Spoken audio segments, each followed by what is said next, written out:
안녕하세요. 여러분, 오늘도 기도학교에 나와주셔서 참으로 반갑고 감사합니다. 오늘은 제가 저축에 대한 이야기를 좀 해보려고 해요. 왜 기도학교에서 저축이냐? 저축, 기도도 저축이거든요.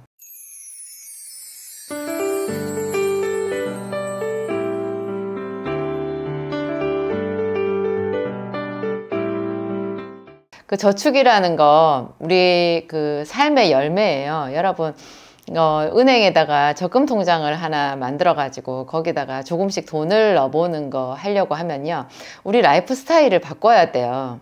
왜냐하면 내가 다 쓰고 남은 돈을 저축하려고 하면 항상 저축할 돈은 없어요. 요즘에는 특히나 뭐 신용카드 이런 거 쓰기 때문에 그 사람들이 저축 개념이 더 없어진 것 같아요. 그래도 저는 기도 생활을 하고 믿음 생활을 하는 사람들이 하나님께서 채워주신다라는 말을 하면서 저축을 하지 않는 것을 보고 너무너무 안타까웠어요. 하나님은 우리가 저축해서 저축하는 그 그릇 있잖아요. 그게 축복의 그릇이거든요. 우리가 하나님 앞에 하나님 채워주세요 하는 그 그릇인데, 사람들은 그런 그릇을 예비하는 것 자체를 약간 오해하시는 것 같아요. 믿음이 없어서. 하나님께서 때마다 딱딱 맞춰서 이른 비와 늦은 비를 주심같이 맞춰주실 텐데 그것을 못 믿어서 저축을 한다고, 지 힘으로 뭔가 해보려고 한다고 그렇게 오해를 하시더라고요. 이것은 너무나 큰 오해예요. 여러분, 제가 저축에 대해서 얘기할 때 저는 그 창세기에 요셉 이야기를 자주 하거든요. 요셉 이야기를 다른 사람한테 뭐 했다기보다는 그냥 저의 좌표였어요. 내가 어떻게 살아가야 되는지, 어떤 방향을 설정해서 나가야 되는지, 그것을 성경에서 이렇게 발견해서 찾아서 그거를 제 삶에 적용하는데요. 제가 발버둥 치면서 정말 애를 쓰면서 저축해가지고 그 저축으로 집을 세우고 그 저축한 돈으로 하나님께 헌금을 했었고요. 그 저축한 돈을 가지고 그것을 토대로 저희가 교회 성전을 마련했었거든요. 저는 제 주머니라는 게 따로 없었고, 제가 교회 사모지만 저희 목사님 사례비도 여태 없었고, 그 사례비도 목사님하고 제가 열심으로 함께 약국을 하고 우리가 그 시간을 자비량하면서, 그러니까 둘이서 자비량하면서 사실은 목회를 한 거예요. 저희 목사님도 사모인 제가 벌어서 준 것만 가지고 생활, 이거 아니고요. 목사님도 제 약국에 지대한 영향력을 행사하셨어요. 오셔서 저 혼자서 못하는 그런 시간에 많이 제 옆에 있어줬고, 하여튼 약국이 이전할 때마다 목사님 발벗고 나서 가지고 그 약국을 이제 매도하고 매입하고 하는 그 과정에 다 함께 해줬고, 하여튼 고생을 많이 했어요. 우리가 그렇게 하면서 항상 했던 게 저축이었거든요. 그렇지만 또 기도도 여러분 저축이에요. 기도도 저축인데, 우리가 뭐 큰 제목을 가지고 기도를 할 때 그 큰 제목, 그게 뭐 한 달 기도하고 2달 기도한다고 이루어지진 않잖아요. 어떤 기도는 10년, 20년을 해야 될 수도 있어요. 제가 요새 이렇게 약국이 번창하고 어떤 많은 그 선교 사역에 이렇게 후원을 하고, 또 새로운 교회 건물 재건축, 그러니까 새 교회 성전을 건축하는 이런 꿈을 갖게 된 것도 지금 제가 돈을 많이 버는 그런 차원이 아니고, 이제까지 20년, 30년 동안 그 기도를 저축해 놓은 것이 이제 하나님 앞에 빛을 발한다라는 그런 생각이 들거든요. 그러니까 저축은 영적인 면에서 또 믿는 자들이 세상에서 승리하면서 살아가는 아주 중요한 생활 태도인 것 같아요. 제가 아까 말씀드리다 말은 거, 요셉의 이야기, 창세기 41장에 보면 그 요셉이 이제 바로 왕 앞에 불려가가지고 바로 왕의 꿈을 해석하는 장면이 나오잖아요. 근데 이제 바로 왕의 꿈은 누가 들어도 흉몽이었어요. 왜냐하면 2편의 꿈인데 2편 다 하나의 시리즈잖아요. 우린 너무 잘 알잖아요. 맨 처음에는 너무너무 살지고 좋은 암소가 있었죠. 7마리. 나중에 파리하고 흉악한 암소가 나타나서 그 살지고 기름진 암소를 다 잡아먹고도 계속 막 더 흉악한 채로 남아 있었잖아요. 2번째 꿈은 이삭의 꿈이었는데 7 이삭, 충실하고 좋은 이삭이 있었고, 나중에 파리하고 흉악한 그 이삭이 있었는데, 병든 이삭이 이삭이 있었는데 그 이삭이 처음에 나왔던 충실한 7 이삭을 다 잡아먹고도 계속 그 흉악한 분위기가 이어지는 거예요. 그러니까 끝이 좋아야 되는데 끝이 흉악한 상태에서 뭐 흉악하게 그것을 다 먹고 났더니 괜찮아졌더라 뭐 이러면은 이게 뭔가 여지가 있는데요. 흉악한 채로 끝나버렸잖아요. 그러니까 바로 왕이 뭔지는 모르지만 굉장히 두려워했던 것 같고, 또 바로 왕도 아무리 그래도 그 당시에 그 애굽에서 최고의 지성인이잖아요. 왕이니까. 근데 그 사람이 자기 나라를 몰랐겠어요. 애굽은 농경 국가였거든요. 농업 국가였어요. 농업 국가에서 이삭과 암소 뭐 이런 것은 사실 자기 나라 산업을 얘기한다라는 거 바로 왕이 몰랐을 리가 없어요. 그렇지만 꿈 자체가 흉몽이었기 때문에 그 흉몽의 해석을 이제 아무도 안 해주려고 한 거죠. 몰라서 안 해준 게 아니고요. 사실은 해석이 흉몽으로 나버리기 때문에 왕 앞에서 그것을 아무도 입을 벌려서 해석할 수가 없었던 거예요. 그런데 이제 우리들의 요셉, 이 믿음의 요셉은 하나님의 성품을 알았던 거죠. 그래서 하나님이 비록 믿지 않는 나라지만 애굽이라고 하는 나라, 파라오도 우상 숭배를 하는 사람이고 하나님과 상관이 없었지만 모두가 다 하나님의 그 피조물들이잖아요. 하나님께서 지은 세상에 사는 사람들이잖아요.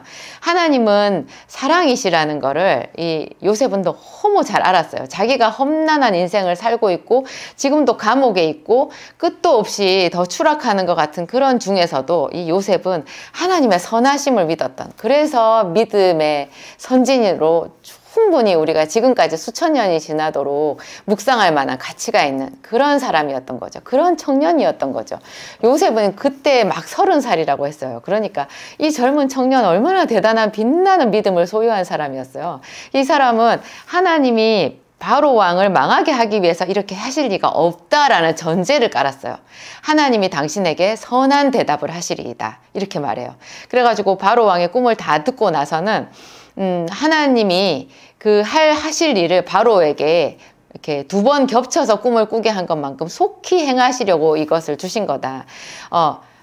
이제 바로 왕께서는 지혜롭고 아주 총명이 있는 사람, 그런 능력 있는 자를 택하여서 이 나라 살림을 맡겨라. 그래가지고 앞으로 7해 동안 풍년이 있을 텐데 그 풍년의 곡물을 다 모아서 그 중에 5분의 1을 저축해라 그래요. 5분의 1을. 5분의 1을 저축을 해가지고 각 곳에 창고를 마련해서 그거를 다 적치를 해라. 그러면 나머지 7해 풍년을 충분히 대비할 수 있다. 그렇게 얘기를 한 거예요. 그러니까 바로 왕이 너무 기뻐서 너보다 더 지혜롭고 성령이 충만한, 하나님의 신으로 충만한 자를 우리가 어디서 구하랴, 네가 해라, 이렇게 말한 거예요. 바로 왕은 아주 지혜가 탁월한 사람이고요. 우리는 이 부분에서 단지 이것이 그 옛날에 요셉의 이야기로 국한된 것이 아니라 지금 우리의 삶에 적용하기 위해서 이 말씀을 해석할 수 있는 그런 마음이 필요해요. 여러분 5분의 1 저축하세요. 5분의 1. 그것은 풍년의 때, 그러니까 우리는 지금 여러분들 중에서 이런 풍년의 때에 계실 거라고 생각하지는 않아요. 하지만 이 풍년의 때는 우리 삶에 적용하면 이런 거예요. 알뜰살뜰 살아가면 여분을 남길 수 있는 그런 때를 말하는 거예요. 도저히 먹고 살 것도 없다. 그러면은 흉년의 때겠죠. 저축도 못 하겠죠. 그렇지만 뭔가 알뜰살뜰 어떻게라도 하면 한 달에 10만 원이라도 20만 원이라도 혹은 많게는 100만 원이라도 저축을 할 수 있는 그런 시기다 하면은 여러분은 지금 풍년의 때를 살고 계신 거라고 보면 돼요. 요셉의 때같이 파라오 왕의 그때 7년의 풍년같이 그렇게 다 먹고 쓰고도 남을 만큼 그런 풍년의 때에 저축을 하라, 그런 말로 이 말을 좁게 해석하시면 안 돼요. 그리고 여러분 신기하잖아요. 아무리 그런 대단한 풍년의 때라고 해도요, 그게 5분의 1을 저축해서 어떻게 7년을 잘 먹고 잘 살 수 있냐고요. 나중에 이 이집트 애굽을 보면요, 그 5분의 1을 저축을 해가지고 나머지 7년의 흉년에 그냥 자기들이 간신히 그 7년의 흉년을 벗어난 정도가 아니었어요. 그 이웃 나라까지 다 사람들이 곡물을 애굽으로 사러 왔잖아요. 그것을 팔아가지고 애굽은 제국이 됐어요. 제국이 됐어요. 그러면 또 어떻게 보면 무슨 말이에요? 다른 나라들은, 그 이웃에 있는 다른 나라들도 다 7년의 풍년이 있었거든요. 그 사람들 그거 다 어쨌을까요? 다 써버린 거예요. 여러분, 풍년이라는 것은요, 자기 하기 나름인 거예요. 이게 내가 모으려고 하면 모을 수 있지만 쓰고 풍족하게 쓰고 나서 모으려고 하면 평생 하나도 모을 것이 없다는 것이 인생 법칙인 것 같아요. 여기는 에덴 동산이 아니고 여기는 천국이 아니거든요. 하나님은 그런 우리의 어떤 작은 몸부림, 작은 것을, 작은 씨앗을 이렇게 모아 놓잖아요. 그러면 그 씨앗에 복을 주셔가지고 나중에 크게 많은 소출을 얻기에 그렇게 복을 주시는 것이 하나님의 섭리거든요. 기도도 마찬가지로 여러분 저축이에요. 기도도 저축이에요. 그래서 우리가 왜 이런 거 있잖아요. 그 코로나 시기에 사람들이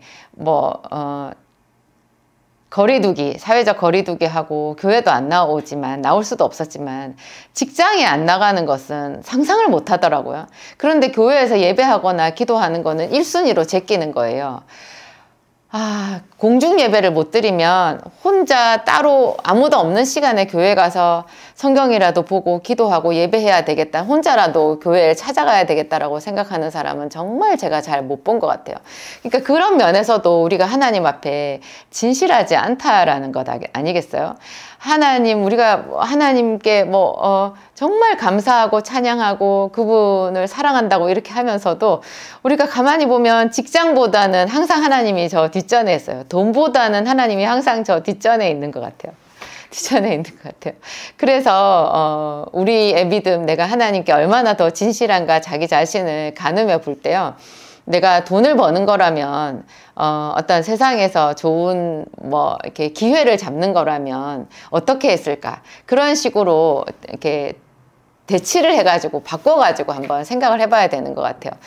교회에서 봉사를 하거나 이런 일들을 내려놓을 때 있잖아요. 내려놓을 때 내려놓을 수도 있죠. 평생 할 수는 없으니까 가다가 내려놓을 수는 있는데 이게 정말 하나님 앞에서 내가 바로 하는 것인지 하나님께서도 허락해 주시고 그래 그렇게 해라 하실 부분인지 그런 것에 대해서 한번 저울질 해볼 때요. 내가 돈을 버는 것이라고 해도 이걸 내려놓을 것인가 그런 생각으로 한번 이렇게 바꿔가지고 생각해보면 더 선명하게 판단되지 않겠어요?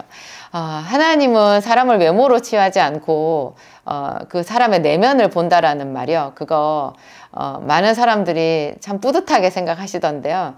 정말 예수님을 제대로 영접하고 회개를 해보신 분들이라면 그것도 쉽지 않다라는 거 아실 거예요. 여러분 다 사람들은 각각 자기의 진실함, 자기의 충성됨, 자기의 거짓 없음을 말하는데요. 왜 세상은 힘든 것일까요? 왜 우리가 악인을 먼 곳에서 찾을 필요도 없어요. 부부도 정말 서로 사랑하고 서로 위해주고 그러는데 왜 갈등이 생길까요? 나는 항상 다른 사람을 배려해 준다고 하는데 왜 다른 사람은 나를 배려해 주지 않는 것일까요? 그게 아니고요. 많은 부분 나도 다른 사람의 사정을 알아줄 지식이 없을 때가 있는 거예요. 그래서 서로 진짜로 사랑하면서도 갈등은 생기는 거거든요. 그래서 우리가 하나님 앞에서 우리의 진실함을 자랑하기 어려운 것 같고요. 그래서 더 겸손하게 기도도 저축해야 되고 물질도 저축해야 되는 거 아닌가. 저는 정말 열심히 저축을 했어요. 그 저축한 돈으로 제가 뭐를 크게 한 기억은 없지만 그렇게 저축해서 그 귀한 돈으로 하나님 앞에 헌금을 했을 때 하나님께서 그걸 받아주셨던 것 같고 그 저축이 저에게 물질의 소중함 그러면서 또 이 물질의 이런 소중한 물질을 가지고 또 교회를 섬기는 거잖아요. 이 물질을 가지고 또 이웃에게는 넉넉한 거잖아요. 나 자신한테는 이렇게 많이 인색하고 아껴도요. 다른 사람한테는 넉넉하고 부유해야 되거든요. 넉넉하고 부유해야 돼요. 너무 또 아끼다가 있죠. 다른 사람한테 인색한 사람이 되면 안 되고 그렇죠. 너무 부유하게 한다고 하면서 저축도 안 하고 모든 것을 하나님께 맡긴다 이런 것도 정말 믿음인지 한번 생각해 볼 필요는 있는 것 같아요. 오늘 제 이야기 여러분들 삶에 한번 적용해 보시고 각자 한번 기도해 보세요. 이 무세배 5분의 1을 저축해서 7년의 흉년을 멋지게 이겨낸 이거 우리 삶에 어떻게 적용할 수 있는지 여러분들도 한번 기도해 보시고 라이프 스타일 한번 조정해 보시면 참 좋을 것 같아요. 기도하겠습니다. 하나님 아버지 감사합니다. 하나님 아버지 감사합니다. 하나님은 때마다 일마다 우리와 함께 해주시고 우리의 필요를 채워주신 그런 좋으신 하나님이십니다. 또 진실하심으로 우리의 기도를 하나도 놓치지 않고 다 들으시고 우리가 한 그 기도를 당신의 병에 담으사 모아서 저축해서 하나님 언젠가 꼭 필요한 시기에 우리에게 놀랍게 응답해 주시는 그런 하나님이십니다. 그런 하나님을 찬양합니다. 하나님을 찬양합니다. 하나님, 내 삶에 내가 시간을 낭비하고 물질을 낭비한 부분은 없는지 주님 깨우쳐 주시옵소서. 우리 성도들에게 하나님께서 주신 이 귀한 시간, 하나님 돈같이 물질같이 소중히 여기며 그런 시간을 구별해서 하나님 앞에 드리고 그런 시간을 꼼꼼하게 활용해서 이 세상에서 우리가 낙심하지 아니하고 우리 생활을 영위해 갈 수 있도록 도와주시옵소서.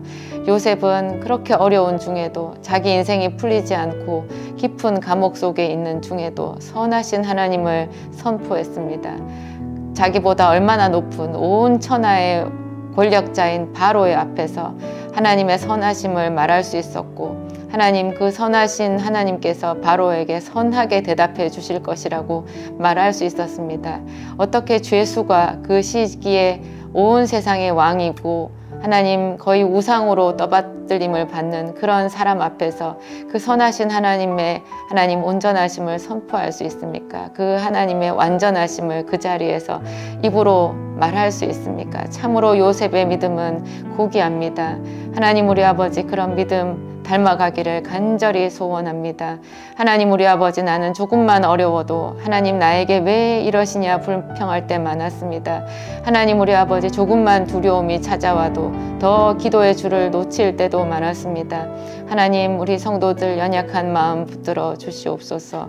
하나님 저에게도 역사하여 주시옵소서. 우리의 기도를 우리의 작은 신음소리까지 하나님 놓치지 않고 다 담아두시는 아버지를 찬양하며 오늘도 진실하게 하나님 앞에 나아가겠습니다.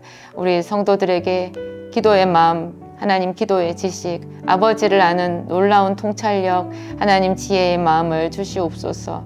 하나님께 온전한 찬양과 감사의 제단을 쌓을 수 있도록 도와주시옵소서. 하나님을 찬양합니다.